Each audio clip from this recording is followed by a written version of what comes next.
We are not done yet. বিশ্বকাপের round of 32-তে নেদারল্যান্ডসকে হারিয়ে ঠিক এভাবে এক বার্তা দিয়েছেন মরক্কোর অধিনায়ক আশরাফ হাকিমি। সাথে এটাও জানিয়েছেন গত বিশ্বকাপের সেমিফাইনালে মরক্কোর খেলাটা মোটেও ফ্লুক ছিল না, এবারও সেই অসম্ভবকে সম্ভব করার লক্ষ্যেই লড়ে যাবে তার দল। মূলত টানটান উত্তেজনার এক টাইব্রেকার শেষে ডাচদের হারিয়ে মরক্কো যেন আবারও প্রমাণ করল 2022 বিশ্বকাপের সেমিফাইনালে খেলা তাদের জন্য এককালীন কোনো গল্প ছিল না।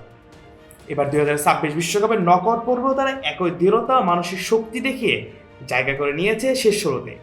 এবার লক্ষ্যটা আরও বড়। গ্রুপ পর্বে ব্রাজিলকে রুখে দেওয়া আশরাফ হাকিমিরা রাউন্ড অফ 32 এর এক নাটকীয় ম্যাচে নেদারল্যান্ডসকে হারিয়ে ইতিহাসের আরেকটি গুরুত্বপূর্ণ অধ্যায় লিখেছে। নির্ধারিত সময় শেষে ম্যাচে 1-1 সমতায় থাকলেও শেষ পর্যন্ত পেনাল্টিতে নার্ভের লড়াইয়ে জিতে যায় মরক্কো। আর এই ম্যাচ শেষে দলের অধিনায়ক আশরাফ হাকিমি স্পষ্ট ভাষায় জানিয়ে দেন এই যাত্রা এখানেই শেষ নয়। সামাজিক যোগাযোগ মাধ্যমে এক বার্তায় তিনি লেখেন, we are not done yet. তার এই এক লাইনেই যেন পুরো দলের মানসিকতা ফুটে ওঠে। আরও বড় কিছু অর্জনের লক্ষ্য নিয়ে এগিয়ে চলেছে মরক্কো। নিউ রিফ্রেশিং টেস্টে চিয়ার আপ। চিয়ার আপের নিউ রিফ্রেশিং টেস্ট এতটাই বেটার যে মন বলে চিয়ার আপ। পরে ম্যাচ শেষে তিনি আরও বলেন, এটা ছিল খুবই কঠিন এক ম্যাচ।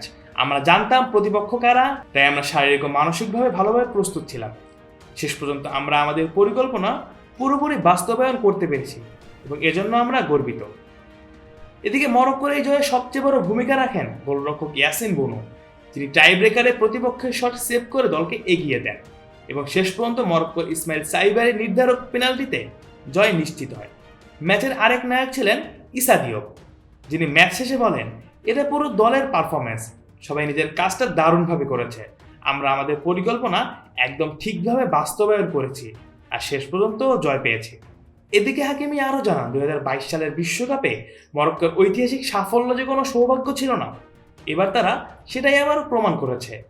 তার ভাষায়, অনেকে ভেবেছিল কাতারের সেই সাফল্য ছিল কেবলই এক ভাগ্য, কিন্তু আমরা কঠোর পরিশ্রম করে দেখিয়ে দিচ্ছি আমরা এখন বিশ্বের শীর্ষ পর্যায়ের দলগুলোর একটি। আমাদের শুধু বিনয়ী থেকে কাজ চালিয়ে যেতে হবে, তাহলেই আমরা আরও দূরে যেতে পারবো ইনশাআল্লাহ। এই জয়ের মাধ্যমে মরক্কো এখন রাউন্ড অফ 16-এ মুখোমুখি হবে সহ আয়োজক কানাডা, যারও একটি হাই ভোল্টেজ লড়াইয়ের ইঙ্গিত দিচ্ছে। আটলাস লায়ন্সরা আবারও দেখিয়ে দিল তারা এখন আর কোনো চমক নয়, বরং বিশ্ব ফুটবলের নতুন এক বাস্তবতা। Mujahidul Islam Zahid, on field.